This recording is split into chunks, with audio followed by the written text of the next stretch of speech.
समझाने की कोशिश करते हैं, उसके जवाबों में उलझ कर रह जाते हैं। अगर पंचपर्मीय थ्योरी पर यकीन किया जाए तो यह भी सवाल खड़ा होता है कि ब्रह्मांड में जीवन कहाँ से आया।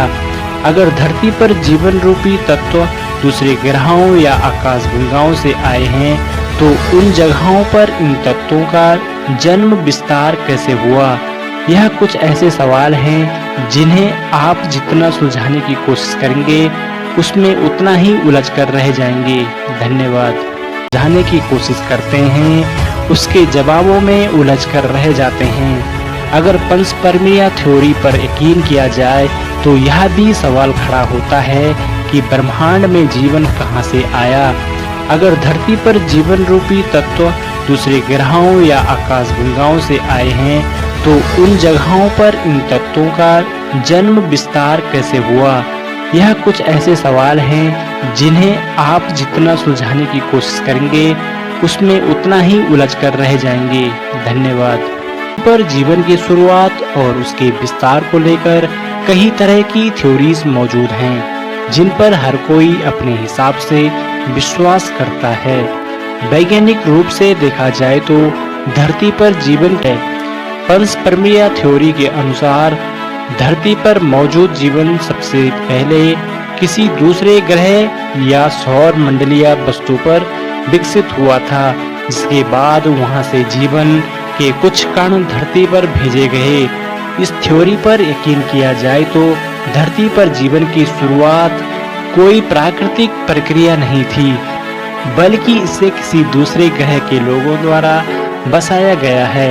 ऐसे में यह जानना इंसान धरती पर कहां से आए और इसकी उत्पत्ति कैसे हुई, ये एक ऐसा सवाल है जिसका सटीक जवाब किसी के पास नहीं है।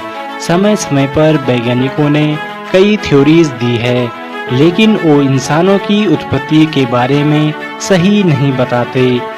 धरती पर जीवन की शुरुआत और उसके विस्तार को लेकर कई तरह की थ्योरीज मौजूद हैं जिन पर हर कोई अपने हिसाब से विश्वास करता है।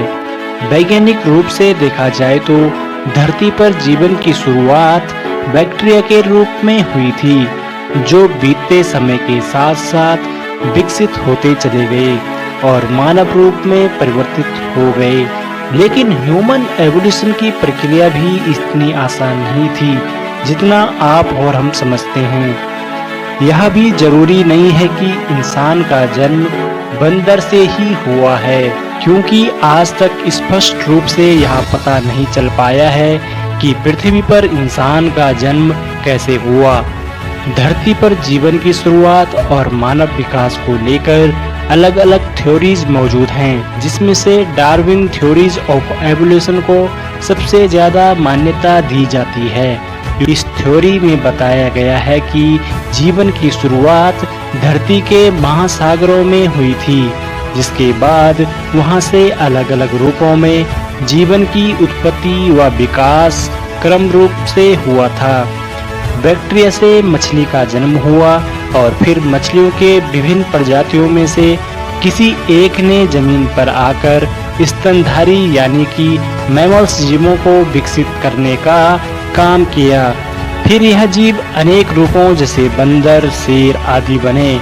इस तरह एनिमल किंगडम की शुरुआत हुई तथा इसके साथ ही मानव जीवन की नींव रखी गई थी और बंदर यानी कि हमारे पूर्वज अस्तित्व में आए, जो लाखों करोड़ों साल के विकास क्रम के बाद इंसान यानी कि हम बने। लेकिन अगर पंचपर्मीय थ्योरी पर ध्यान दिया जाए तो यह धरती पर मानव जीवन की शुरुआत को लेकर एक अलग ही तर्क सामने रखती है।